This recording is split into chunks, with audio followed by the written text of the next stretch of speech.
Ya Bapa, kami sangat bersyukur untuk anugerah-Mu. Terima kasih Bapa, pertolongan-Mu yang luar biasa. Kami mau sambut kebenaran-Mu di pagi menjelang siang ini Bapa. Anugerahkanlah kepada kami pengertian-pengertian. Anugerahkanlah pencerahan yang baru dan kami dikuatkan, kami diberi semangat yang baru ketika kami belajar dan mendengar ketetapan-Mu. Tolong kami Bapa untuk kami bisa mempraktekkan dalam hidup kami. Bantu kami Bapa, dan kami serahkan hari ini kehidupan kami dalam tangan pengasihan-Mu. Engkau memberkati hamba-Mu yang menyampaikan firman-Mu pada pagi ini. Tolong dan Kau mengurapi lidah bibir hamba-Mu, menyampaikan pesan firman Tuhan bagi kami semua. Ya Tuhan, kami serahkan dalam tangan pengasihan-Mu. Terima kasih Bapa yang baik, terpujilah nama-Mu. Di dalam nama Tuhan Yesus kami sudah berdoa. Kami mengucapkan syukur senantiasa. Haleluya. Setiap kita yang siap mendengar firman Tuhan sama-sama katakan amin. Kita beri tepuk tangan dulu untuk Yesus kita yang luar biasa. Haleluya. Kesempatan yang indah hari ini kita kembali lagi bertemu, dan saya menyapa kita semuanya. Shalom aleihim. Aleihim salam jawabannya. Sekali lagi shalom aleihim. Aleihim salam. Yang di atas shalom aleihim. Oh ya, lembah sekali ya. Oke, siapkan catatan saudara dan siapkan handphone saudara yang Android tapi bikin mode pesawat kalau Anda ingin mengetik di handphone Anda. Tetapi kalau Anda punya Alkitab yang begini, ini lebih bagus juga. Anda punya catatan sendiri, bisa mencatat. Mari kita lihat firman Tuhan. Saya ingin kita belajar hari ini sebuah kebenaran yang juga sangat penting. Matius pasal yang ketiga ayat 10 sampai 11. Matius pasal 3 ayat 10 sampai 11. Matius pasal 3 ayat 10 sampai 11. Nah saudara-saudara, pada bulan-bulan ini kita akan bicara tentang bagaimana yang disebut dengan menang dalam ujian setiap penderitaan kita. Di bulan yang lalu kita bicara tentang iman yang murni, iman yang teguh. Nah hari ini pada bulan-bulan kita bicara tentang ujian-ujian ya, untuk memurnikan kita juga ya. Matius 3 ayat 10 11. Saya jemput kita melihat ayat ini, ayat yang ke-10. Saya baca, saudara baca 11 dan 12 bersama-sama ya. Mohon maaf, 10 saya baca, saudara baca yang ke-11. Oke, saya baca 10, lihat baik-baik. Kapak sudah tersedia pada akar pohon, dan setiap pohon yang tidak menghasilkan buah yang baik pasti, garis bawahi, pasti ditebang dan dibuang ke dalam api. Oke, lanjut.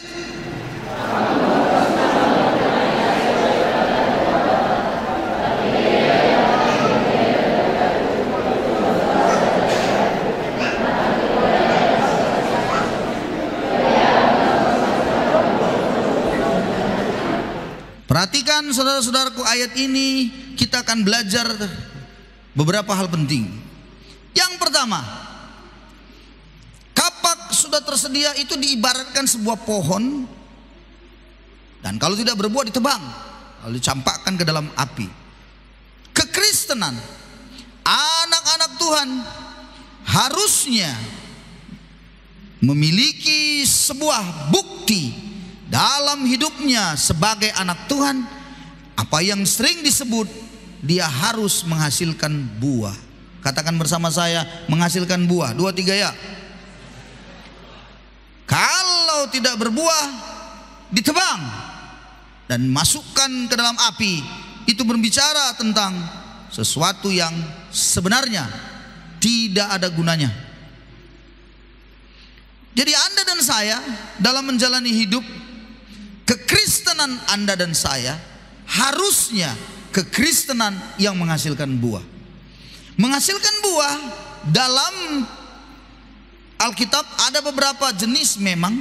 Ada dibilang buah pertobatan, ada dibilang buah jiwa-jiwa, ada yang dibilang buah roh. Tapi saya memberi penyederhanaan, bicara tentang menghasilkan buah, itu saya simpulkan sebagai orang yang bermanfaat bagi orang lain. Itu menghasilkan buah. Seberapa besarkah orang bisa merasakan manfaat Anda ada di situ, maka sebesar itu pula bicara tentang buah yang Anda hasilkan. Seberapa banyak orang bisa melihat, ada begitu banyak mungkin saja perbuatan-perbuatan Anda, baik yang diketahui ataupun yang tidak diketahuinya, baik yang dia dengar maupun yang dia lihat sendiri dalam hidupnya. Dan perbuatan Anda itu sangat bermanfaat. Apa yang dia dengar tentang Anda itu menjadikan mereka semua, oh ternyata orang ini sudah berbuat sesuatu yang bermanfaat bagi sekelilingnya, maka orang itu sudah menghasilkan buah. Lalu saudara-saudara, dalam perjalanan kekristenan kita, dari ayat ini ada 3 hal penting sebagai kita anak-anak Tuhan. Dalam pertama tadi, ingat baik-baik, menghasilkan buah. Lalu di ayat selanjutnya, Yohanes Pembaptis yang menyatakan pernyataan ini, dia berkata, aku membaptis kamu dengan air sebagai tanda pertobatan. Yohanes Pembaptis adalah nabi yang dipilih Tuhan sebagai pembuka jalan sebelum Tuhan datang melayani umatnya. Dia pembuka jalan. Makanya kitab Yesaya bilang, ada yang berseru-seru di padang gurun, persiapkanlah jalan bagi Tuhan. Gunung-gunung akan diratakan, lembah akan ditimbun, yang berliku-liku akan diluruskan, yang berlekuk-lekuk akan diratakan semua. Yesus yang melakukan itu, tetapi pembuka jalannya itu adalah Yohanes Pembaptis. Dan Yohanes Pembaptis pula yang menyatakan bahwa nanti katanya ada yang datang membuka tali kasutnya pun aku tidak layak. Berarti orang ini bukan manusia sembarangan. Maka ketika Yesus dan murid-muridnya semakin terkenal dan membaptis, murid-murid Yohanes bertemu dengan Yohanes. Dia bilang begini, guru lihat, orang yang kau baptis itu di sana, lihat, semakin dikenal orang, banyak pengikutnya guru, dia juga membaptis. Yohanes menjawab, biarlah dia semakin besar dan aku semakin kecil. Jadi saudara-saudara, ada sebuah pernyataan Yohanes Pembaptis tentang Yesus. Namun menariknya, dia berkata, aku membaptis kamu dengan air. Jadi pengalaman kekristenan anak-anak Tuhan harusnya, yang harus dia miliki, dia terima dalam dirinya itu, satu, pengalaman dibaptis air. Pengalaman dibaptis air adalah sebuah pengalaman yang menyatakan kepada dunia bahwa saya adalah milik Kristus mulai hari ini. Pengalaman baptisan air itu sebuah perintah yang Yesus sampaikan kepada murid-muridnya ketika berbicara tentang amanat agung. Pergilah, jadikan segala bangsa murid. Muridku, baptislah mereka dalam nama Bapa, Anak dan Roh Kudus. Dibaptis. Tetapi menariknya, Anda harus tahu, kehidupan kekristenan, kerohanian kekristenan setiap orang tidak cukup hanya sampai dibaptis air. Maka masuk kepada yang kedua.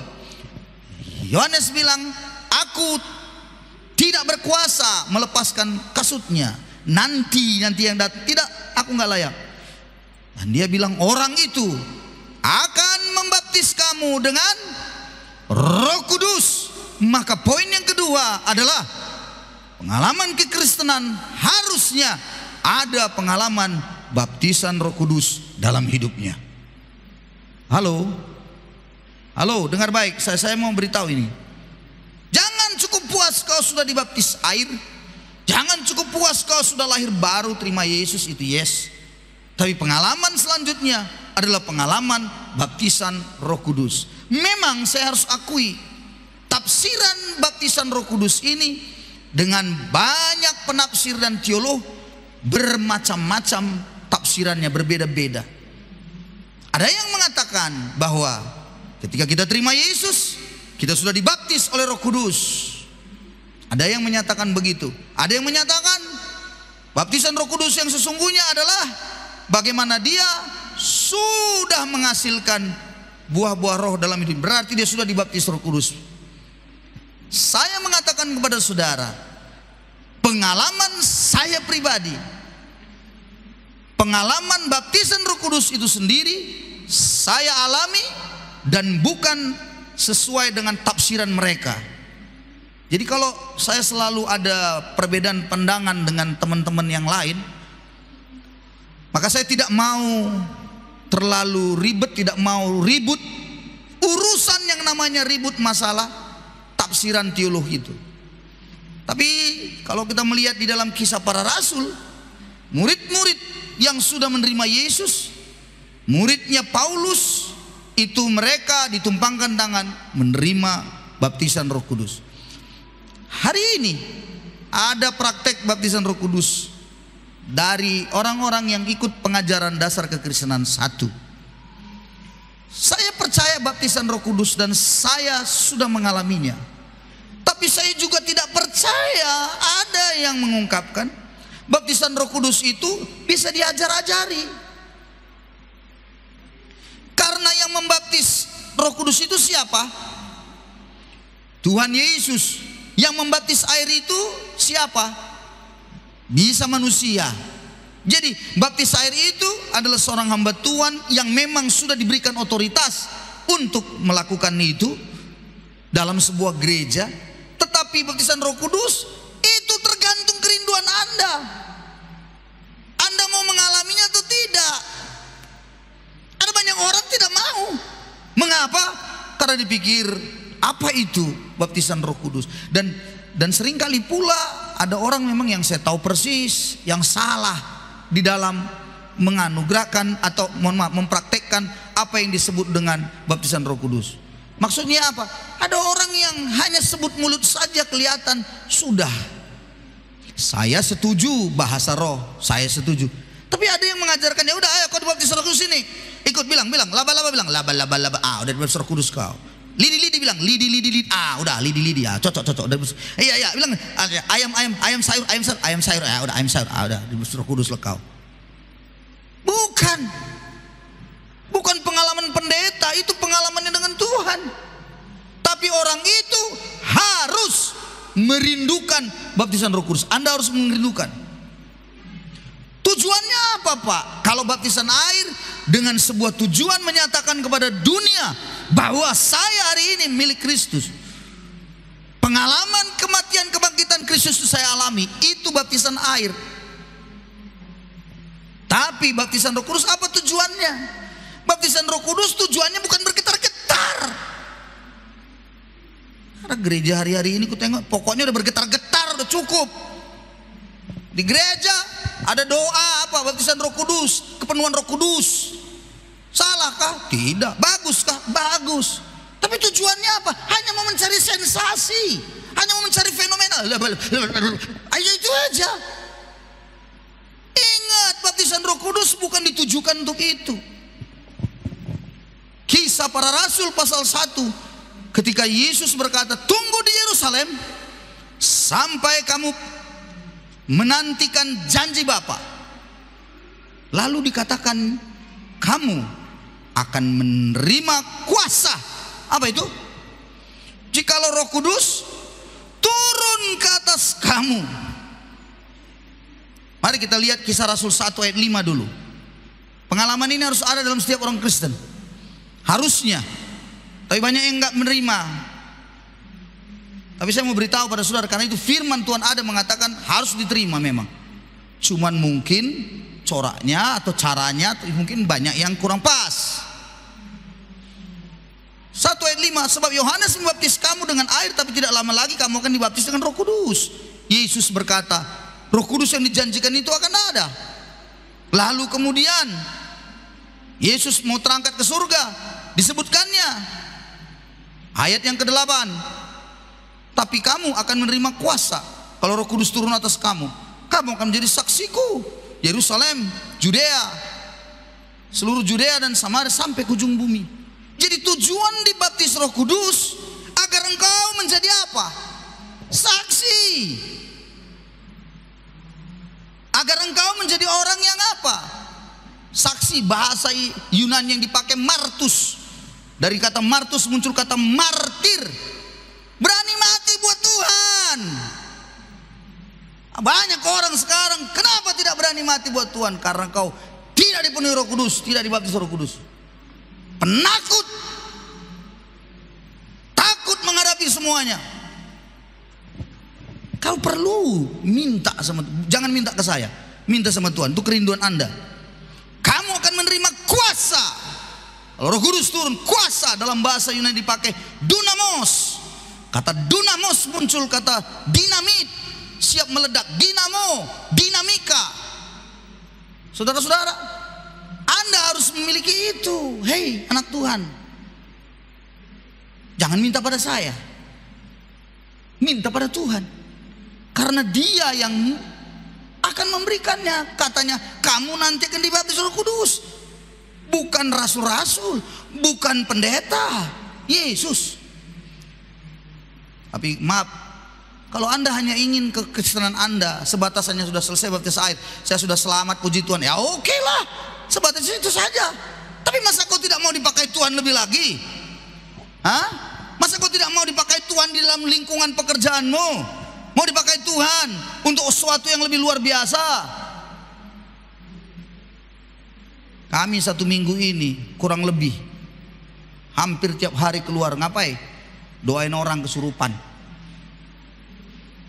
Kemarin itu kami dengar ada 1 orang keluarga, iya, yang meminta saya, anaknya di SMP Negeri 1 kan kesurupan terus tuh. Dan ada di situ 1 yang terus kami tidak berhenti. Kenapa ini lagi? Udah lepas, kumat lagi. Udah lepas, kumat. Semalam kami panggil kumpul sama bapak mamanya lagi sama opungnya sekalian. Bertanya, ini akarnya di mana ini? Tadi pagi dari sini dia bilang, terima kasih Pak Pendeta, hari ini anak saya tidak kumat lagi. Doakan Pak Pendeta. Saya bilang kalau bisa Amang bisa datang ibadah. Mohon maaf Pak Pendeta, kami ibadah bersama dengan keluarga di gereja. Oh puji Tuhan, yang penting Amang ke gereja kan? Ya ke gereja, puji Tuhan. Anda tahu? Itulah gunanya melayani yang begituan tuh. Ini enggak ada kesurupan Anda lari. Hah? Bikin malu. Anda lari, Anda tidak berani. Mengapa? Karena kondisi kekristenan Anda hanya cukup baptisan air. Harusnya Anda minta Anda dibaptis Roh Kudus. Dunamos ada pada Anda. Anda harus mengusir setan demi nama Yesus. Katakan amin. Bukankah tanda-tanda orang percaya hal itu dikatakan Markus 16? Maaf ya saudara, kalau Anda cuma datang dari ibadah ya sudah, nanti kolekte sudah, mohon maaf, salah enggak, udah bagus Anda, bagus. Tapi masa cuma sampai di situ? Masa Anda tidak mau lebih dipakai Tuhan lagi? Masa Anda tidak berkata Tuhan pakai aku di dunia kerjaku Tuhan, di pekerjaanku sekarang Tuhan, ancur-ancuran, tolong aku Tuhan, penuhi aku dengan Roh-Mu hari ini. Anda naikkan penyembahan Anda, doa, baptis aku Tuhan dengan Roh Kudus. Tujuannya cuma satu, bukan supaya gagah-gagahan, bukan supaya dilihat orang hebat. Gereja sekarang ku tengok berbahasa roh, tapi tujuannya apa? Supaya dilihat dia lebih rohani dari orang lain. Mohon maaf saudara-saudara, bukan itu tujuannya. Tujuannya supaya kita dunamos. Dan itu bisa menjadi bahasa doa bagi orang yang sudah menerima karunia bahasa roh. Bisa itu menjadi bahasa doa. Kemana kau pergi, tiba-tiba Tuhan taruh dalam dirimu sebuah hikmat dengan bahasa roh itu keluar, muncul. Dan kau tidak tahu, lama sikira lama kabasi rika barabasa Waktu kau ucapkan dan keluar begitu, tiba-tiba Tuhan beritahu ada orang di situ yang stres, yang harus kau layani. Itu datang dari mana? Itu datangnya dari Roh Tuhan ada padamu. Tapi kalau kau cuma lihat aja gini, ya sudah, kebaktian sudah. Ya haleluya. Mati kemana bro? Surga. Sebelum ke surga dikubur. Cuman itu aja hidup Anda. Hei, halo, cuman itu aja tujuan Anda hidup. Menyedihkan. Menyedihkan. Hari-hari ini, saudara-saudara, saya betul-betul seperti dibawa Tuhan di masa waktu masih muda dulu. Buka pelayanan ini, buka pelayanan ini. Nggak tahu saya entah gimana. Tuhan kenapa ini kau suruh aku? Buka pelayanan ini, buka lagi sini, bikin lagi ini, hadapin lagi. Saya cuma bilang gini sama Tuhan, Tuhan, kenapa ya? Kok lemah gitu ya? Lemahnya maksudnya gini, gak berani ambil sebuah pikul, sebuah tanggung jawab untuk sesuatu yang harus dikerjakan menjadi luar biasa. Pada akhirnya memang semua tergantung pada kerinduan setiap orang. Itu sebabnya apapun hari ini pekerjaan Anda, jangan lihat pekerjaanmu, lihat dunamos itu ada padamu. Roh Tuhan hebat dalam hidupmu. Nah, pengalaman ini harus dimiliki, harus dimiliki. Tiap hari berdoa, Ais, minta penuh Roh Kudus. Doa apa yang doakan? Sekeliling Anda, dalam nama Yesus kami minta hari ini. Kami mohon Tuhan, aku berdoa, lingkunganku ini Tuhan, jamah semua. Hujan pertobatan terjadi Tuhan dalam nama Yesus. Harus begitu. Ini enggak yang berdoa Tuhan, Tuhan, habis beras Tuhan. Itu aja terus. Enggak ada lagi beras Tuhan. Tolong Tuhan. Halo, saya percaya sekali begini. Tuhan itu, kalau kita berurusan dengan jiwa-jiwa, Tuhan itu lihat, diselesaikannya masalah kita. Itu yang saya buktikan dalam hidup saya, dalam hidup kami. Contoh, ini kemarin istri ya terharu, ya namanya wanita terharu, karena si Grace nggak tahu bagaimana begitu cepat kemurahan Tuhan, dosennya melihat semua, akhirnya dia selesai meja hijau. Lalu dia bilang, Pak, udah selesai anak kita ya Pak satu. Kenapa kok mesti terharu kali kau Mak? Pak, dari mana aja lah uang kita ini semua bisa ya? Saya bilang baru satu belum selesai semua. Nanti lebih bahaya, lebih luar biasa lagi Tuhan beri. Karena nanti 2 tahun lagi sekali kuliah bukan 1, 2 kembar. Duitnya dari mana itu semua? Saya bilang gak usah kau pikirkan. Pak, gimana kalau kau bikin jule-jule lagi? Bikin. Dengan ada ini di gereja, jule-jule begini berapa Pak? Kau atur aja lah itu, saya bilang. Jule-jule hajar, tak masalah itu. Berdosa? Enggak kan? Bikin. Tapi saya punya sebuah keyakinan begini, kalau kita berurusan dengan banyak orang, kita mencoba untuk bagaimana orang-orang lain itu bisa diselamatkan, mereka mengalami Tuhan. Terlalu percaya saya dari dahulu, pengalaman saya, bahwa Tuhan berurusan dengan semua kebutuhan saya. Tuhan berurusan semua keperluan saya. Itulah kalau saya. Jadi saudara, apa yang selalu disebut, ada orang menyebar harta, tapi bagaimana? Bertambah kaya, kata kitab Amsal. Ada yang menghemat secara luar biasa, berkekurangan. Jadi menyebar harta itu bicara perhatian Anda. Anda coba untuk melayani banyak orang. Aneh, Anda tambah kaya, bukan tambah miskin. Kalau Anda memberi, coba coba beritahu saya, siapa di sini atau siapa yang pernah Anda temukan orang yang rajin memberi terus jadi miskin? Coba Anda beritahu saya. Kalau teman-teman muslim bilang apa? Siapa yang rajin memberi sedekah? Kasih tahu saya, siapa yang jadi miskin katanya? Nggak ada. Itulah hebatnya Tuhan. Ketika kita belajar untuk bagaimana bermanfaat bagi orang lain, Dibereskannya semuanya keperluanmu. Percayalah. Hei, lu marah aku ini. Jangan ketawa, marah aku ini. Kenapa Anda terlalu khawatir dalam hidupmu akan esokmu? Kenapa? Ingat, minta Anda dipenuhi Roh Kudus, dibaptis Roh Kudus, supaya Anda menjadi berkat bagi banyak orang. Lebih dipakai Tuhan lagi. Katakan amin. Ya, katakan amin. Itu penting. Nah, pengalaman yang ketiga, kita kembali lagi tadi. Mari kita lihat lagi Matius 3 tadi. Apa katanya? Ada pengalaman yang ketiga yang baptis kamu dengan Roh Kudus. Ayat yang ke-11 itu. Dan dengan, jawab saya, dan dengan api. Pengalaman yang ketiga adalah pengalaman Anda dimasukkan dalam api. Nah, pengalaman ini harus dimiliki, diterima oleh semua anak-anak Tuhan. Apa maksudnya dengan api, Pak? Iya. Api itu untuk tujuannya itu apa api? Hah? Dibakar kan? Kalau kena api Anda gembira atau lompat-lompat atau lari? Lompat-lompat kan? Lari-lari kan? Kalau perlu cari air kan? Apinya dimatikan kan?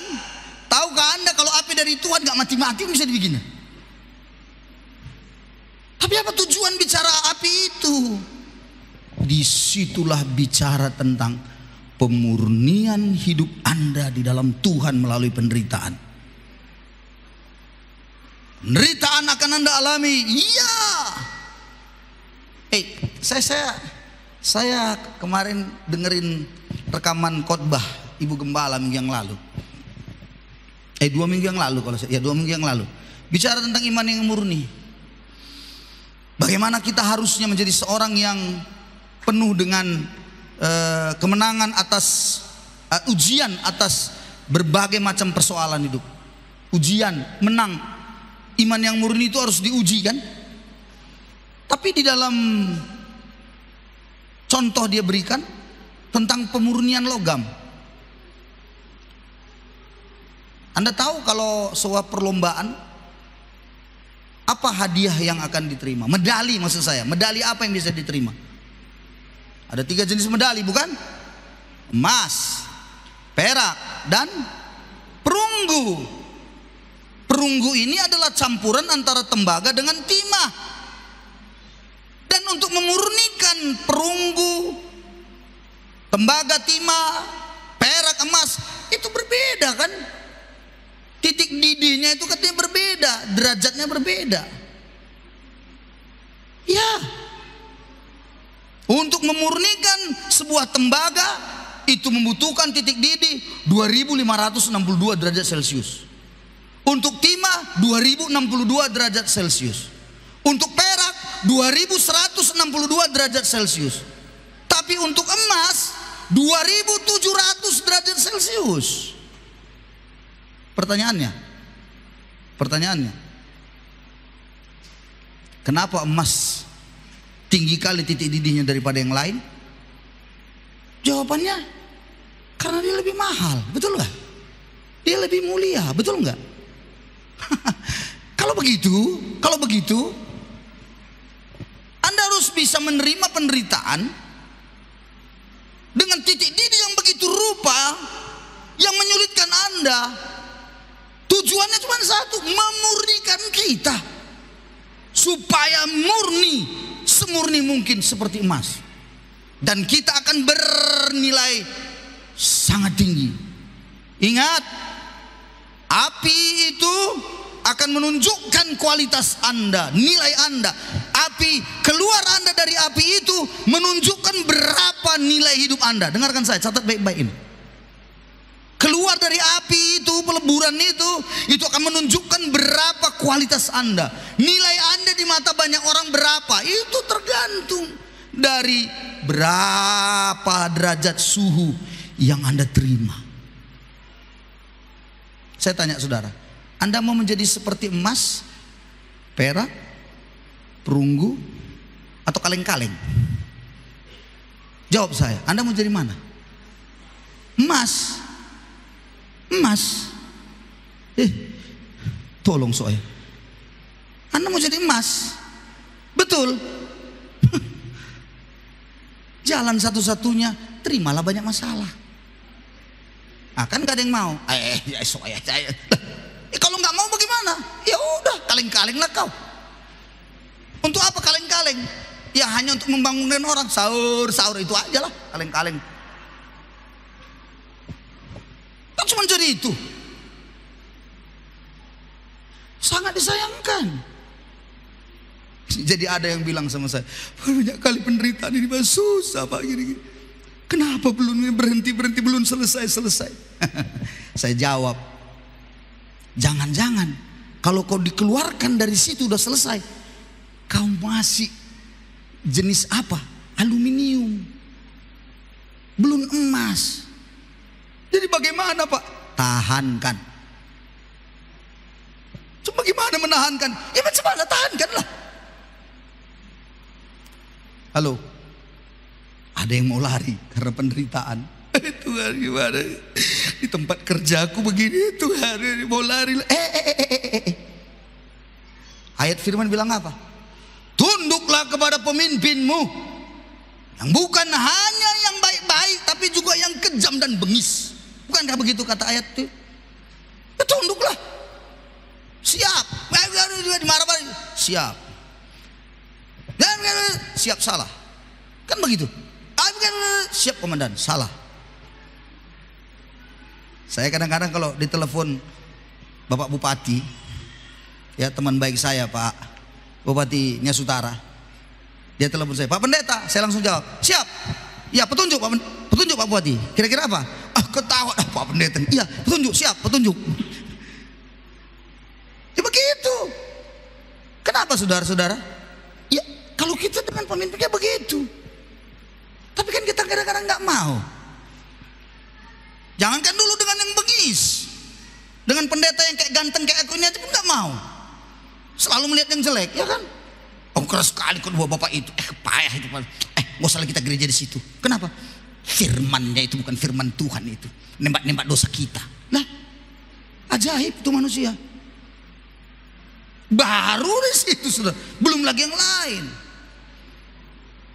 Saudara-saudara, Anda tidak mau dimurnikan dalam api itu, maka kualitas hidup Anda pun akan kaleng-kaleng dia.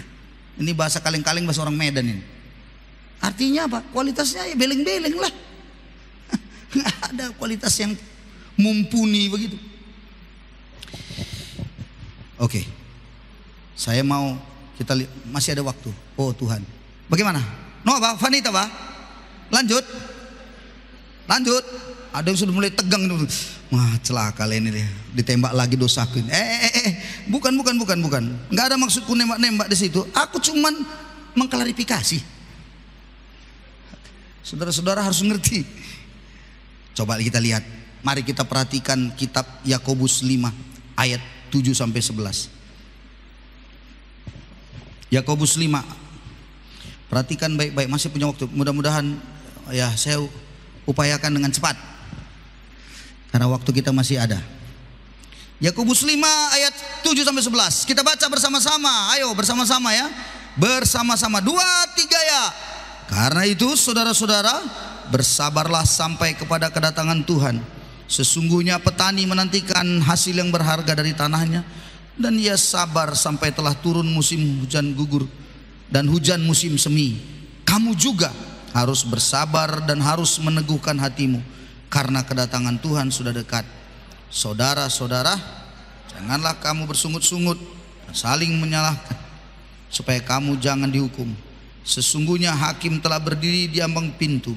Saudara-saudara, turutilah teladan penderitaan dan kesabaran para nabi yang telah berbicara demi nama Tuhan. Sesungguhnya kami menyebut mereka berbahagia, yaitu mereka yang telah bertekun mendengar tekunan Ayub, telah disediakan pada akhirnya. Maha penyayang dan penuh belas kasihan. Perhatikan kalimat terakhir itu. Karena Tuhan penyayang dan penuh belas kasihan. Ada dua hal kalau engkau mendapati dirimu dalam kesengsaraan. Ada dua yang harus kau lakukan, dan dua yang hati-hati harus tidak kau lakukan atau jangan kau lakukan. Ada dua. Dikatakan di situ, petani dia nanam, dia tunggu hasilnya, dia sabar, turun hujan, panas, dipupuk semua, sabar dia menunggu hasilnya. Menderitakah dia? Iya, karena kena hujan, panas, belum lagi sakit dia tiba-tiba tulangnya kuat, pula encoknya, kira-kira begitu ya.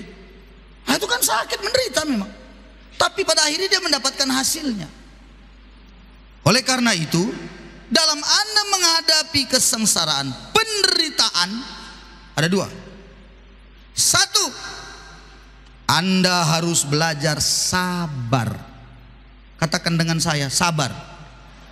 Ulangi, sabar. Jangan namamu sabar hati, sabar nilam, sabar wati, tapi kerjamu marah-marah saja. Muka kayak bihusoma. Gimana mau cara sabar begitu? Sabar. Sabar itu adalah sebuah, dengar ya, kemampuan dalam diri menahan emosi, menahan keinginan. Ada sebuah kemampuan dari dalam yang membuat dia bisa bertahan dalam masa-masa sulit. Jadi sabar itu adalah kemampuan Anda mengendalikan diri. Sabarlah. Anda dihina orang, sabar gitu loh. Dicaci orang, sabar. Jangan langsung bereaksi. Sabar. Usap dada Anda, Tuhan, sabar datang padaku. Haleluya.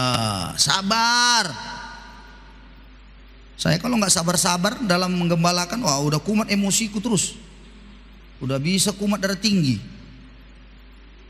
Sabar. Kita pengkhotbah bilang begini. Pasal 3 kan bilang, ayat 11 bilang kan begini. Ia membuat segala sesuatu bagaimana?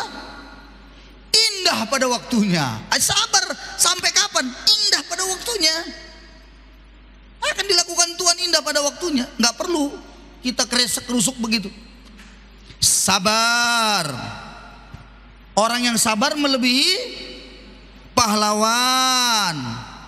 Orang yang menguasai diri akan merebut kota. Amsal 16 ayat 32 bilang begitu. Coba belajar sabar. Yang kedua, dari ayat yang kita baca itu. Yang kedua, teguhkan hatimu. Jadi waktu penderitaan datang, teguhkan.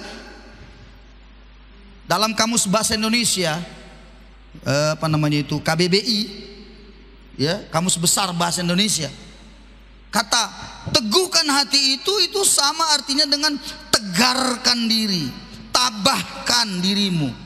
Harus tabah. Menghadapi penderitaan dengan suami, sabar. Gimana? Teguhkan diri, tabah. Belum seberapa itu. Ini pelajaran juga ini bagi semua yang belum menikah ini. Ada yang kalau menikah, apa? Kenapa kau menikah? Karena aku mencintainya. Bahasa Bataknya bilang, alang mencintami. Olani cinta.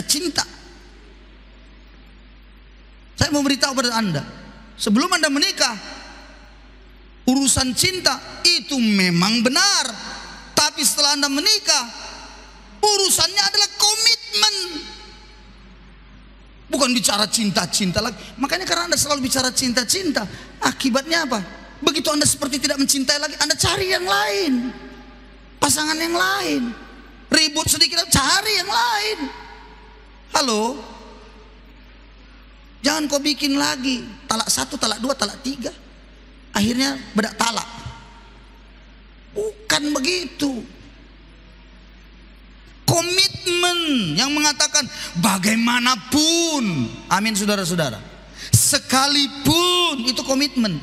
Bukan jikalau hilang cintaku padamu, hilanglah diriku daripadamu. Oh, tolong Tuhan. Nggak bisa. Nggak boleh jikalau. Tapi sekalipun memang awal mula cinta. Iya. Dengarkan saya. Kenapa orang tua zaman dulu, mohon maaf, ya ini orang-orang tua kami yang di sini yang udah tua-tua. Kenapa Anda bertahan sampai hari ini? Apakah dulu waktu awal menikah karena cinta? Mana? Ada yang disorongkan karena apa? Hah? Pilihan orang tua kan? Ya kan? Ya ini. Akhirnya ketemu di mana? Di kelambu di kamar. Ya bu dek, ya bu. Bisa dek. Bayangkan di kamar baru bisa dek. Cuma, tarai. Bayangkan. Nggak ada pacaran kayak apa guys sekarang. Saling mengenal. Aku sudah mencintainya. Kenapa? Kami sama-sama suka. Apa sukanya? Suka makan jengkol. Maka kawinlah kami. Woi. Nggak ada itu, bohong itu semua itu, pret, nggak ada itu. Teguhkan hatimu. Ngadapin istri, teguhkan.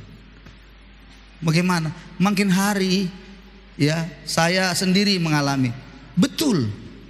Hanya komitmenlah yang membuat kami bisa bertahan sampai hari ini. Saya dengan istri betul. Kok soal kecantikan, soal kemolekan.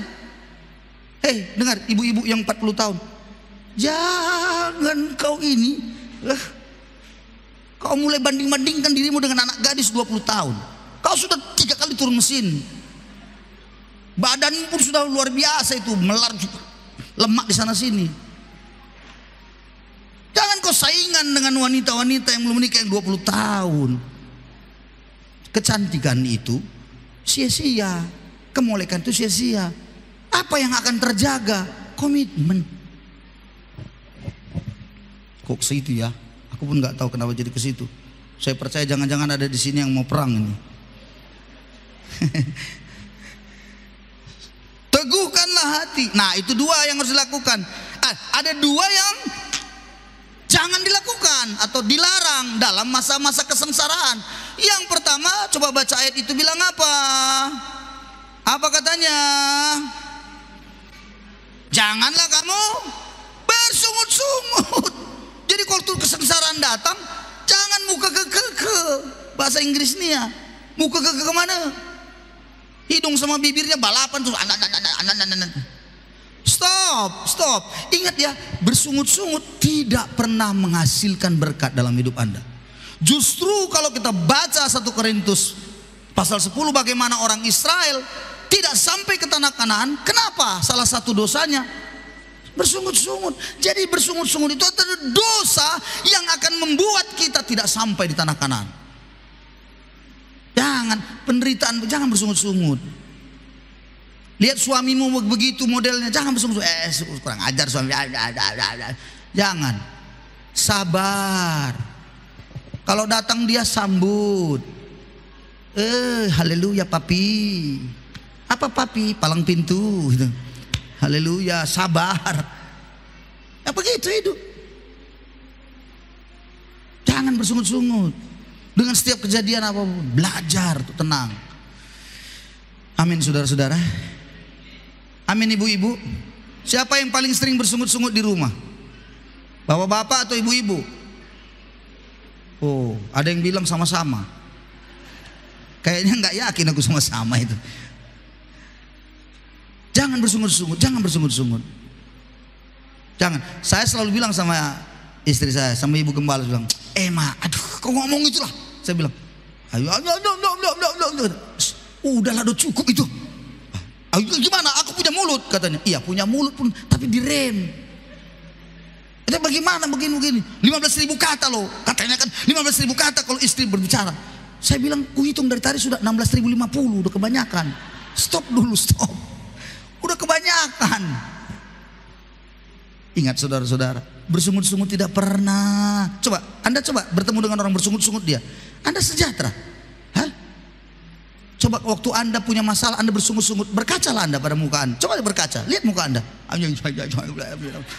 Coba Anda lihat mukanya.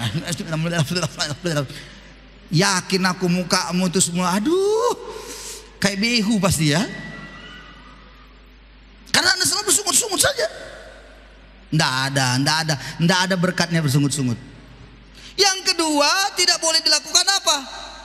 Menyalahkan orang lain, saling menyalahkan. Ini gara-gara gini, ini gara-gara gitu, ini memang begana, ini memang begitu.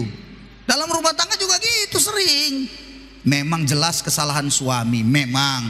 Tapi nggak perlu Anda menyalahkan. Ini gara-gara kau apa? Seandainya lah tadi, seandainya begini. Kalau salah istrinya, kau juga. Seandainya lah tadi begini kan. Saya mau kasih tahu pada Anda, ada banyak keputusan-keputusan saya yang salah. Begitu juga dalam hal keuangan, ada beberapa keputusan-keputusan istri yang menurut saya salah. Tapi apa? Dalam masalah persoalan itu belajar dari situ untuk tidak mengulang lagi. Anda semakin piawai dalam kesalahan itu, Anda bisa belajar. Katakan amin. Bagaimana Anda bisa lebih, dengarkan saya, bagaimana Anda bisa lebih baik lagi, lebih mengerti lagi? Jalan satu-satunya adalah apa? Ya harus terima kesalahan. Itu sebuah pembelajaran dalam hidup kita untuk merubah diri menjadi lebih baik. Katakan amin. Iya dong. Jadi nggak apa-apa kalau salah, gagal, it's okay lah. Mari kita bangun sesuatu yang baru lagi. Ingat ya, sekali lagi, kalau engkau menikah, urusan hanya cuman gara-gara cinta. Menikah karena cinta biasanya, dalam pengalaman dideteksi dalam statistiknya, keluarga itu hanya bisa bertahan 5 tahun. Tapi kalau komitmen, itu akan berlangsung sangat lama. Sampai tua. Sampai kapan? Sampai maut memisahkan. Begitu dia. Jadi yang membuat saya dengan istri itu sebenarnya bukan soal cintanya itu lagi, bukan. Bukan karena cantik kemolekannya lagi, bukan. Bukan karena badannya udah langsing sekali begitu kayak apa semua, kayak umur 17 tahun kayak si Grace. Bukan. Ngapain kau saingan sama anakmu? Sementara engkau sudah berapa kali turun mesin. Gak usah. Cuman memang wanita harus jaga badannya, ya kan? Tujuannya apa? Supaya sehat. Ini enggak, mohon maaf, udah pendek, gemuk lagi, penyakitan pula lagi. Udahlah, lengkaplah penderitaan itu. Jagalah badanmu, jagalah dirimu baik-baik. Ya haruslah, olahraga lah, makanlah yang teratur, baguslah makananmu. Kurangilah lemak-lemak itu, kurangi gula, kan begitu kan? Coba olahraga, susah nggak olahraga? Enggak, saya menunjukkan nggak susah. Yang susahnya apa? Keinginan saya untuk melakukannya. 1, 2, apalah susahnya nih? Coba Anda praktekkan di rumah kita. Apalah susahnya itu? Tapi Anda lakukan? Enggak kan? Kan itu persoalannya. Supaya apa? Sehat. Keluarlah keringat. Ini enggak. Anda kerja sudah di AC, mobil juga AC, gereja juga AC, pergi kemana-mana selalu maunya ada AC. Salahkah? Enggak salah. Tapi enggak pernah keluar keringat kan? Ya kalau enggak keluar keringat gimana? Jadi penyakit kan? Halo, bagaimana ini? Gimana ini? Capek aku ini. Mengertinya? Ada yang bilang, saya sudah olahraga pak. Mana buktinya? Saya masak tuh pak, saya olahraga. Masak itu bukan olahraga, namanya juga masak. Ya masak bukan olahraga. Tapi saya bergerak pak. Bergerak tapi hanya untuk begini-begini saja. Itu pun mulut bergerak. Olahraga mulutnya. Lebih banyak olahraga mulutnya, muncungnya, bahasa orang Batak bilang, daripada semua tangan dan kakinya. Bagaimana kau mau sehat? Saudara-saudara dengar baik. 12 hari saya di luar. Bayangkan, Pontianak, Jakarta, lah sampai Minahasa. Kalau nggak betul karena Tuhan tolong. Yang bersama saya hampir nggak jadi ke Manado. Sakit, lemah. Kasih minum vitamin lagi, vitamin. Doakan lagi. Akhirnya kami bisa sama lagi. Ingat saudara, olahragalah engkau. Jadi oleh karena itu, jangan ada sungut-sungut. Amin saudara. Oke, jangan ada saling menyalahkan. Amin saudaraku. Oke, sekarang sebelum saya tutup, oke saya balik. Saya balik. Ya, pemain musik naik, kita akan mulai, kita akan nyanyi. Dengar yang ulangi, saya ulangi. Ulangi, dengarkan saya. Matius 3 tadi ayat 10 11 bilang, kita harus menghasilkan buah. Kekristenan ada pengalaman yang harus dimiliki. Yang pertama, baptisan air. Yang kedua, baptisan Roh Kudus. Tujuan baptisan Roh Kudus apa? Supaya engkau bersaksi. Yang ketiga apa? Api, pengalamannya api, masuk dengan pemurnian di dalam apinya bersama Tuhan. Nah, hari ini kalau engkau tahu engkau sedang mengalami masalah, sedang dalam api, coba hitung-hitung suhunya. Udah berapa suhunya ini Tuhan? Kalau belum 2700, tahankan, sabar kok sampai 2700. Kenapa? Karena ayatnya tadi bilang, tidak mungkin Tuhan biarkan kita terus menderita. Katakan amin. Dia penyayang dan pengasih bagi kita. Katakan amin. Ayatnya tadi berkata, kau lihat bagaimana Ayub di akhir hidupnya. Dia diberikan Tuhan sesuatu yang mulia, diberkati Tuhan setelah mengalami masa-masa dalam penderitaannya, masuk dalam peleburan api itu. Itu sebabnya kitab Yesaya berkata, aku memurnikan kamu, bukan seperti memurnikan perak, tapi aku memurnikan kamu, kata Tuhan, dalam dapur kesengsaraan. Jadi terimalah setiap penderitaanmu, terima saja. Engkau menikmatinya, ucapkan syukur pada Tuhan. Dia akan menolong saudara kapanpun engkau alami itu. Amin saudaraku. Mari kita beri tepuk tangan pada Yesus kita. Haleluya. Bersamamu Bapa, ku lewati semua, ku lewati semua perkenananmu ya, teguhkan hatiku. Engkau yang bertindak, memberi pertolongan. Anugerahmu besar melimpah bagiku. Katakan lagi bersama kita semua, bersamamu Bapa. Bersamamu Bapa, ku lewati semua perkenananmu yang teguhkan hatiku. Kau yang bertindak, engkau yang bertindak, memberi pertolongan. Haleluya. Anugerahmu besar. Lagi katakan bersama kita. Lagi bersamamu Bapa, bersamamu Bapa. Oh ya ya ya. Bersamamu Bapa, ku lewati semua, ku lewati semua. Amin Tuhan Yesus. Perkenananmu yang teguhkan hatiku.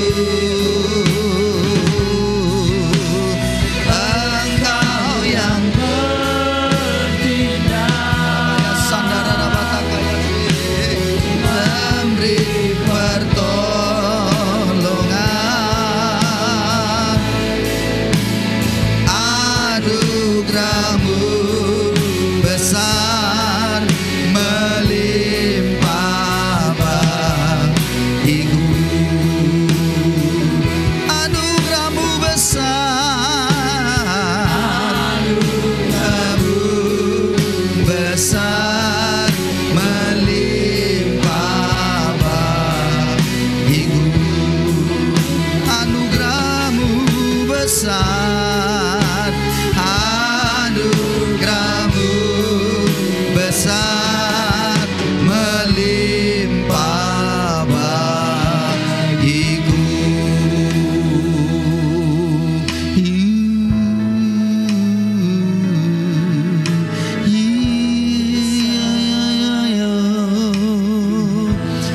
Haleluya.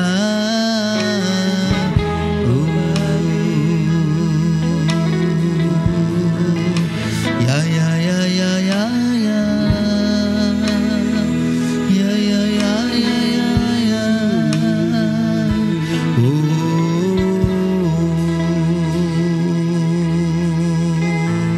Bapa yang baik, terima kasih untuk firman-Mu. Kami bersyukur untuk kebaikan-Mu. Terima kasih Engkau sudah mengingatkan kami semuanya, agar kami menjadi orang-orang yang benar-benar memiliki sebuah pengalaman-pengalaman rohani lagi yang lebih baik. Dalam kami menghadapi setiap penderitaan, biarlah kami juga menjadi orang-orang yang tetap bersabar, meneguhkan hati kami di hadapan Tuhan. Dan kami percaya bahwa Engkau penyayang dan pengasih. Engkau tidak akan membiarkan kami. Engkau akan menolong kami, pada akhirnya akan memberkati dengan berlimpah. Sama seperti Ayub, di mana dia sudah menang, sabar dan meneguhkan hati dalam penderitaannya. Pada akhirnya Tuhan mengaruniakan kepada dia umur yang panjang, berkat berlimpah.